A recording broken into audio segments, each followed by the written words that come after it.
Hello बच्चों, मैं पवन सिंह आपका इस प्यारे से परिवार संसार के लाइव क्लास में स्वागत करता हूं, जिसमें आज हम लोग बच्चों शुरू करेंगे चैप्टर 1 के वो सारे के सारे प्रीवियस पेपर के क्वेश्चन जो लगातार पूछे गए हैं।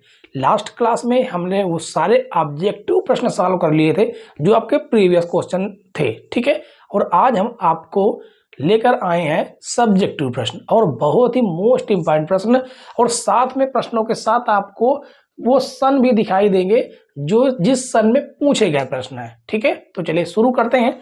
सबसे पहला प्रश्न आपका बच्चों है कि 867 तथा 255 का लासा तथा मासा ज्ञात कीजिए। अब ये प्रश्न आपका 2024 में पूछा गया है। तो सबसे पहले देखिए हमें क्या करना है कि 867 और 255 का अभाज्य गुणनखंड ज्ञात करेंगे, ठीक है। तो यहां पर लिखते हैं हल नंबर 1, ठीक है। तो 867 को हम पहले काटेंगे 3 से, 3 से कट जाएगा, 3 दूनी 6, 2 बढ़ेगा तो ये आपका हो जाएगा कितना 26, तो 3 8 24, फिर 2 बढ़ेगा 3 9 27। अब देखिए 289 ये 17 का वर्गमूल ही है, इसका मतलब ये 17 से तो कटेगा ही कटेगा, वो भी 17 बार में। फिर इसे हम 17 से काटेंगे, ठीक।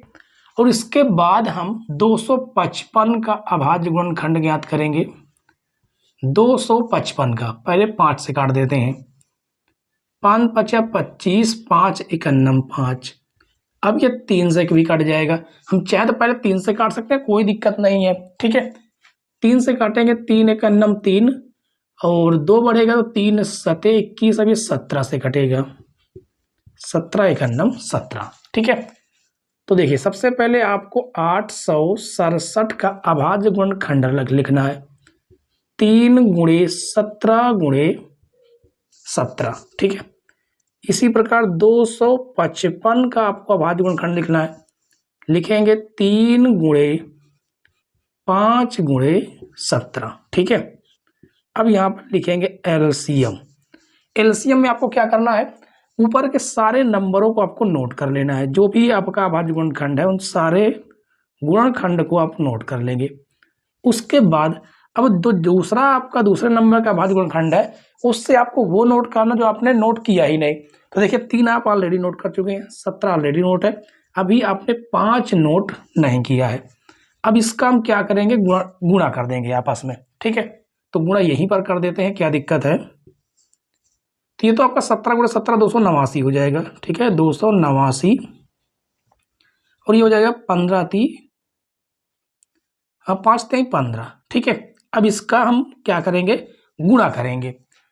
तो 15 6 90, 15 7 15 15 9 135, 135 के 5, 135 के 5 हासिल आपका 13, ठीक है। 15 8 120, 120 10 30, 30 3 33, 133 में 3 लिखेंगे, 13 अभी भी आपका क्या है हासिल है, और 15 दूनी 30, 30 10 40, 3 43, ये आपका हो जाएगा एलसीएम, ठीक है। अब यहां पर लिखेंगे एचसीएफ। एचसीएफ आपका क्या होगा, जो दोनों में उभयनिष्ठ हो यानी कॉमन हो। तो देखिए 17 यहां भी है, 17 यहां भी है, 3 यहां भी है, 3 यहां भी है, तो 3 × 17, तो 17 3 51 आपका मासा होगा, और ये आपका लासा हो जाएगा, ठीक है। चलिए अब इसके बाद हम दूसरा प्रश्न सॉल्व करेंगे। तो दूसरे प्रश्न को पहले यहां पर लिखते हैं हल नंबर 2। दूसरे नंबर में कहा गया कि संख्याओं 26 और 91 का अभाज्य गुणनखंड विधि द्वारा एचसीएफ तथा एलसीएम ज्ञात कीजिए। तो ये जो विधि है ये अभाज्य गुणनखंड विधि ही है, ठीक है। इसमें सबसे पहले हमें 26 का क्या करना होता है, अभाज्य गुणनखंड। तो 26 का हमें अभाज्य गुणनखंड करना है, तो कर देते हैं। इस प्रकार से काटेंगे, 2 51 2, 2 3 6, और 13 51 13, यानी 26 को हम लिख सकते हैं 2 × 13, ठीक है, 2 × 13, और यहां पर 91 है। 91 को आप कितने से काट सकते हैं, 7 से पहले, 7 इकन्नम 7 2 बढ़ेगा, 7 त्रिक 21, अब 13 से काटेंगे तो यहाँ पर आ जाएगा आपका 91 बराबर 7 गुणे 13। तो लिखेंगे एलसीएम। एलसीएम में अभी हमने आपको बताया कि पहले नंबर का आपको पूरा का पूरा नोट कर लेना है इस प्रकार से, फिर आपको वो नोट करना जो आपने नोट किया ही नहीं। 13 ऑलरेडी नोट है, आपने 7 नहीं नोट किया। अब इसका गुणा कराएंगे तो 13 दूनी 26 गुणे 7, 7 छंग 42, 42 के 2 हासिल 4, 7 दूनी 14, 4 18, यानी 142 तो आपका क्या आ गया एलसीएम। अब लिखेंगे एचसीएफ बराबर, दोनों में कॉमन क्या है 13, तो यहां पर आपका क्या आ जाएगा 13, ये आ जाएगा आपका एचसीएफ बच्चों। ठीक है, तो देखिए बिल्कुल सिंपल सी विधि थी और बहुत आसान तरीके से आपको समझ में भी आ गया होगा। ठीक है, इसी के साथ वीडियो को लाइक कीजिए, चैनल पर नए हैं तो सब्सक्राइब जरूर कर लीजिएगा। ठीक है, और साथ में बेल आइकन प्रेस कर लेने से नई वीडियो की नोटिफिकेशन सबसे पहले आपके पास पहुंच जाए। ठीक है, तो चलिए प्रश्न नंबर 1 और 2 के बाद अब हम सॉल्व करेंगे प्रश्न नंबर 3। प्रश्न नंबर 3 देखिए बच्चों, प्रश्न नंबर 3 इसमें कहा गया कि सिद्ध कीजिए कि √2 अब्लिक √3 अब्लिक √5 अब्लिक √7 एक अपरिमेय संख्या है। कहने का मतलब ये है कि आपको जब बोर्ड एग्जाम में प्रश्न पूछा जाएगा तो हो सकता है कि इस √2 की जगह पर √3 हो, √5 हो, √7 हो, या कुछ और भी आपको रूट के रूप में दे सकता है जो कि एक अपरिमेय संख्या होगी, और ये कहा जाएगा कि उसे प्रूफ कीजिए कि वह एक अपरिमेय संख्या है। अब ये प्रश्न आपका 2019 से लगातार पूछा गया अभी तक प्रश्न है, तो आप 100% आप हमसे लिख कर ले सकते हैं कि ये प्रश्न आएगा ही आएगा। प्रश्न में 100% ये पेपर में जरूर आएगा। ठीक है, तो आप इसे जरूर एक बार करके जाइएगा। प्रश्न में कहा गया कि सिद्ध कीजिए कि √2 एक अपरिमेय संख्या है, तो यहां पर जो लिखा गया हम उसका जस्ट विपरीत मानेंगे। क्या मानेंगे? लिखेंगे माना √2 एक परिमेय संख्या है, एक परिमेय संख्या है जिसे P बटे Q, P बटे Q मतलब अंश बटे हर, ठीक है, P बटे Q के रूप में लिख सकते हैं। ठीक है, जहां P व Q एक सहअभाज्य संख्याएं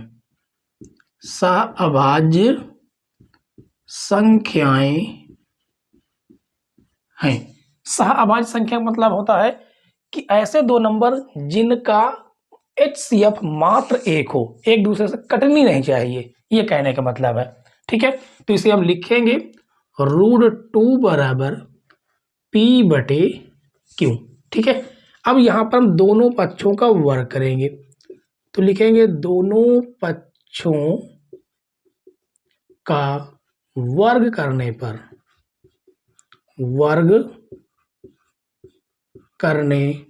पर करेंगे दोनों पक्षों का वर्ग, तो ये हो जाएगा √2 का होल स्क्वायर बराबर P बटे Q का होल स्क्वायर। ठीक, तो √2 का स्क्वायर करेंगे तो 2 आएगा, अब P का स्क्वायर डिवाइड बाई Q का स्क्वायर, ये आपका डिवाइड से मल्टीप्लाई में आएगा, यानी गुणे से भाग में आएगा, तो हो जाएगा 2 Q स्क्वायर 2, यहाँ पर क्यों आएगा, ठीक है, 2 Q स्क्वायर बराबर P स्क्वायर, ये हो जाएगा आपको बच्चों समीकरण 1। अब यहां पर आप देख सकते हैं कि 2 जो है इस P स्क्वायर क्या है, एक गुणनखंड है, तभी तो यहां पर लिखा गया, क्योंकि ये जो P स्क्वायर के 2 काट रहा है, गुणनखंड है एक प्रकार से, तो लिखेंगे चूंकि ये इसलिए का चिन्ह है, चूंकि इस प्रकार बनता है। ठीक है, चूंकि दो पी स्क्वायर को विभाजित करता है,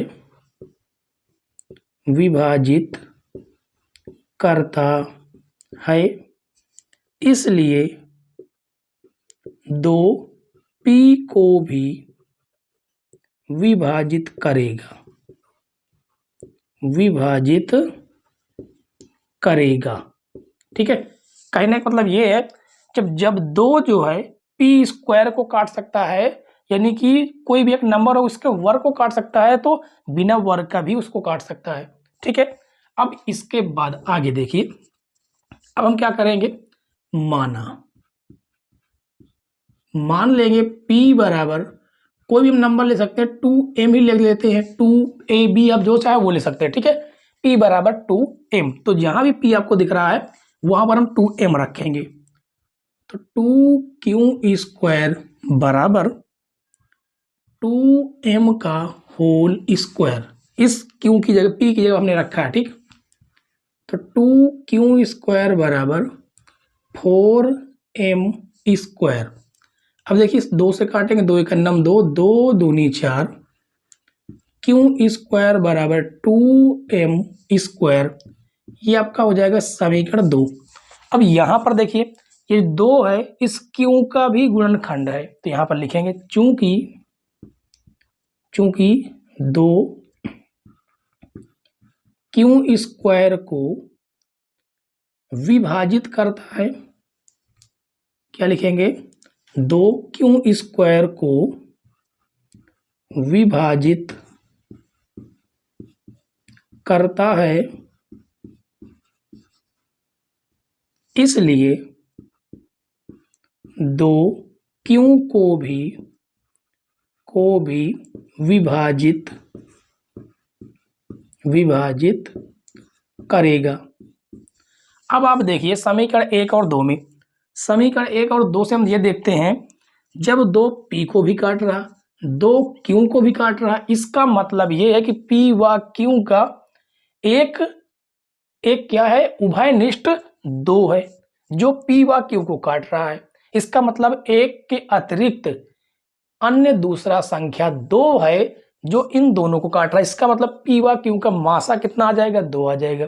और हमने माना क्या था कि p व q एक सह-अभाज्य संख्या है, इनका मासा मात्र 1 आएगा, तो हमारी परिकल्पना क्या हो गई, गलत सिद्ध हो गई। तो लिखेंगे समीकरण 1 व समीकरण 2 से स्पष्ट है कि P व Q का उभयनिष्ठ गुणनखंड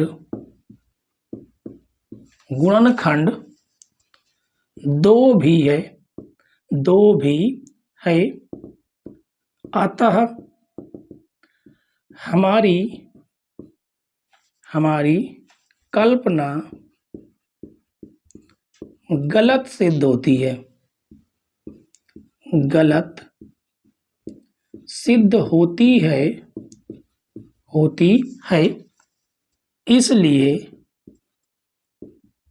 इसलिए √2 एक अपरिमेय संख्या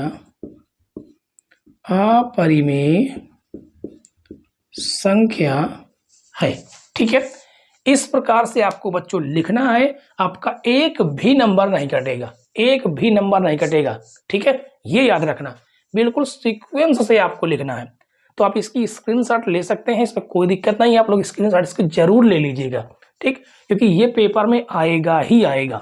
ठीक, तो चलिए प्रश्न नंबर 3 के बाद हम सॉल्व करेंगे प्रश्न नंबर 4। आइए बच्चों देखते हैं प्रश्न नंबर 4। प्रश्न नंबर 4 भी बेस्ट क्वेश्चन है और ऐसा ही प्रश्न आपको देखने को भी मिल सकता है। जैसे अब यहां पर देखिए, यहां पर कहा गया कि सिद्ध कीजिए कि 7 √5 एक अपरिमेय संख्या है।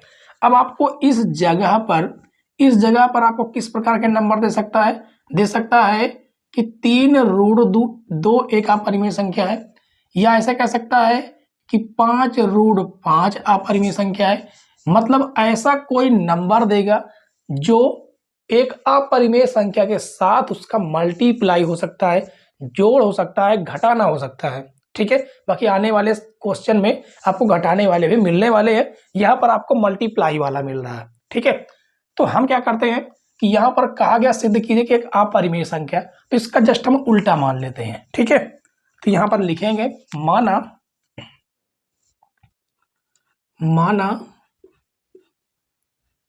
7√5 एक परिमेय संख्या है, संख्या है जिसे P/Q के रूप में लिख सकते हैं।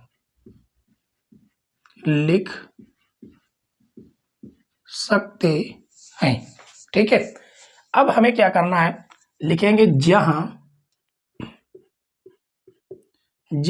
P व Q सअभाज्य संख्याएं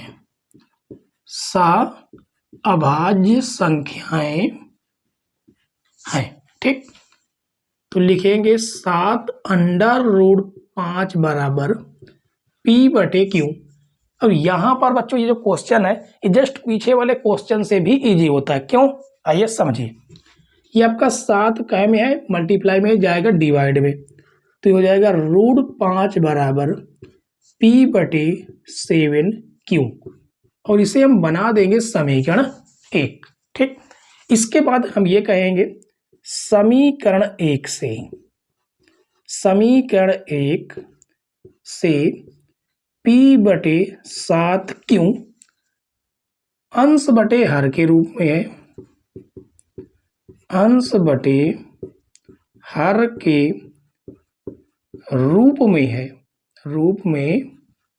है, और आपको पता है कोई भी संख्या अंश बटे हर के रूप में होती है तो वह एक परिमेय संख्या होती है, और उसके बराबर वाली संख्या भी क्या होती है, परिमेय संख्या होती है। ठीक, तो लिखेंगे समीकरण 1 से P/7Q अंश बटे हर के रूप में है, इसलिए P/7Q एक परिमेय संख्या है।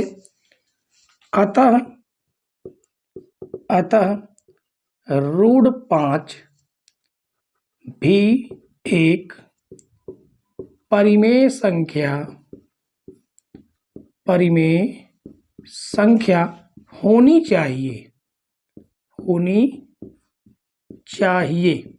परंतु हम जानते हैं कि √5 एक अपरिमेय संख्या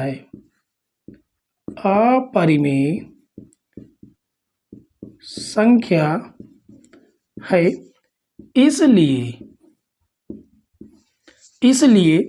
7√5 भी एक अपरिमेय संख्या होगी। ठीक है, क्योंकि आपको पता है कोई भी अपरिमेय संख्या अगर है उसके साथ में कोई भी परिमेय संख्या का हम मल्टीप्लाई करते हैं या जोड़ते हैं या घटाते हैं या भाग भी देते हैं, तो इसका जो रिजल्ट आपको प्राप्त होगा वो आपको अपरिमेय संख्या ही प्राप्त होगी। क्या प्राप्त होगी, अपरिमेय संख्या ही प्राप्त होगी। इसलिए यदि √5 के साथ कोई भी संख्या का मल्टीप्लाई करते हैं तो वो एक अपरिमेय संख्या होगी, क्योंकि √5 एक अपरिमेय संख्या है। ठीक है बच्चों, तो उम्मीद है कि ये प्रश्न भी आपको समझ में आ गया होगा और इसकी आप लोग स्क्रीनशॉट जरूर ले लीजिएगा। ठीक है, तो प्रश्न नंबर 4 के बाद अब हम सॉल्व करेंगे बच्चों प्रश्न नंबर 5। प्रश्न नंबर 5 और 6 देखिए बच्चों, ये दोनों प्रश्न एक ही जैसे प्रश्न है, ठीक है, इसलिए आपको प्रश्न नंबर 5 बताया जाएगा, 6 आपको होमवर्क में दिया जाएगा। ठीक, कहा गया सिद्ध कीजिए कि 5 + √3 एक अपरिमेय संख्या है। और ये प्रीवियस क्वेश्चन भी है क्योंकि 2019, 20, 22, 23 में लगातार पूछा गया है, तो इसके चांस भी हैं कि 2024 में पूछा जाए। तो ये बच्चों दोनों के दोनों प्रश्न बहुत ही मोस्ट इंपॉर्टेंट है, इस पर आप लोग डबल स्टार लगाइएगा। ठीक है, तो हम प्रश्न नंबर 5 को सॉल्व करते हैं। ठीक है, यहाँ पर लिखते हैं सॉल्व नंबर 5। तो यहां पर हमसे कहा गया कि सिद्ध करना कि ये एक अपरिमेय संख्या, इसे हमें परिमेय संख्या सिद्ध करना, तो लिखेंगे माना 5 + √3 एक परिमेय संख्या है, परिमेय संख्या है जिसे परिमेय संख्या है जिसे P/Q के रूप में लिख सकते हैं जहां P व Q सहअभाज्य संख्याएं हैं, सहअभाज्य संख्याएं हैं। ठीक, तो 5 + √3 बराबर P/Q, ये आपका धन श्रेणी में जाएगा, तो ये हो जाएगा √3 बराबर P/Q -5। ठीक, अब इसमें हम थोड़ा एलसीएम ले लेते हैं, तो ये हो जाएगा √3 बराबर एलसीएम लेंगे क्यों, तो हो जाएगा P - 5Q। ठीक, इसको हम बनाएंगे समीकरण 1, तो लिखेंगे, अब वही करना है जैसा हमने इसके जस्ट पहले वाले प्रश्न में लिखा था। लिखेंगे समीकरण 1 से स्पष्ट है कि P - 5Q/Q अंश बटे हर के रूप में है, अतः P - 5Q/Q एक परिमेय संख्या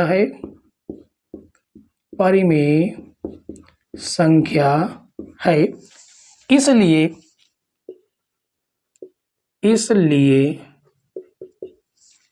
√3 भी परिमेय संख्या होनी चाहिए,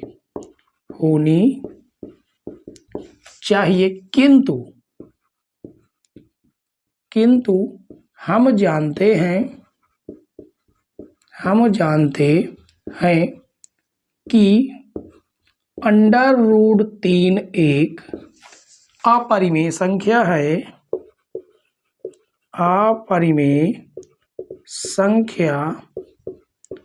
है, इसलिए कौन सी, ये पूरी की पूरी संख्या 5 + √3 एक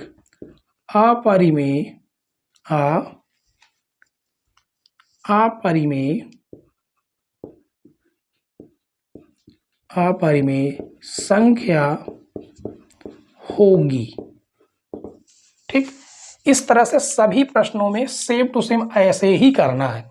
अब जैसे ये वाला प्रश्न है, यहां पर लिखेंगे 2 - √5 क्या है, एक अपरिमेय संख्या हम मानेंगे जिसे हम P/Q के रूप में लिख सकते हैं। अब यहां पर जैसे लिखेंगे 2 - √5 बराबर P/Q, तो इसका हम पक्षांतर करके मात्र √5 इधर रखेंगे, बाकी उधर पक्षांतर कर लेंगे।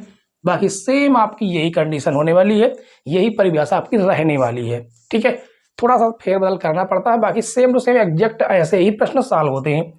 अब इनके जगह पर कोई भी नंबर हमें दे सकता है, एक अपरिमेय संख्या के साथ जोड़ के, घटा कर, गुणा करके, भाग करके, कुछ भी करके दे, हमें ऐसे ही करना है। ठीक है, तो उम्मीद है बच्चों कि प्रश्न नंबर 5 भी आपको समझ में आ गया होगा जरूर। ठीक, तो प्रश्न नंबर 5 और 6 के बाद हम लोग सॉल्व करेंगे प्रश्न नंबर 7।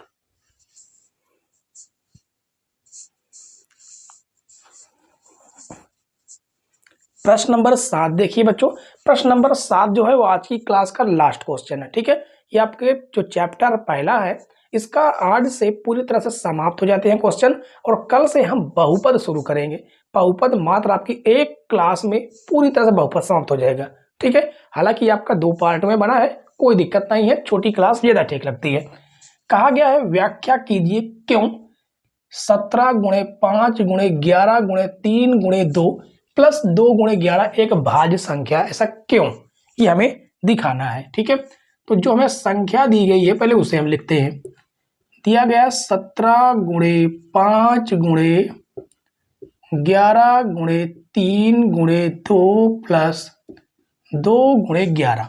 अब आपको कॉमन दिख रहा होगा यहाँ पर, 11 यहाँ भी, 11 यहाँ भी, और 2 यहाँ और 2 यहाँ, यानी पूरा पूरा हमें जो कॉमन मिल रहा है वो मिल रहा है 2 गुणे 11। तो बचेगा हमारे पास 17 गुणे 5 गुणे 3, और यहां से दोनों कॉमन हो गए, मात्र 1। तो अब यहां पर देखिए, ये कोई भी नंबर होगा, इसे हल करेंगे तो इसका गुणनखंड हमारे पास 2 गुणे 11 आ रहा कि नहीं आ रहा। और ऐसी कोई भी संख्या है उसके 2 से ज्यादा गुणनखंड हो जाते हैं तो वो एक भाज्य संख्या होती है, वो भी अंक गणित की आधारभूत समानुपातिकता प्रमेय से भी आप बोल सकते हैं, या अंक गणित की प्रमेय से बोल सकते हैं। ठीक है, तो लिखेंगे यहां पर अंक गणित की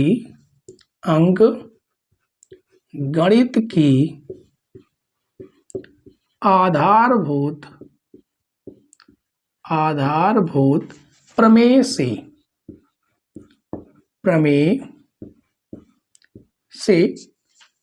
हम कह सकते हैं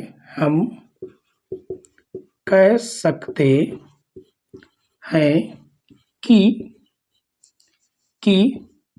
17 गुणे 5 गुणे 11 गुणे 3 गुणे 2 प्लस 2 गुणे 11 एक भाज्य संख्या है, एक भाज्य संख्या है।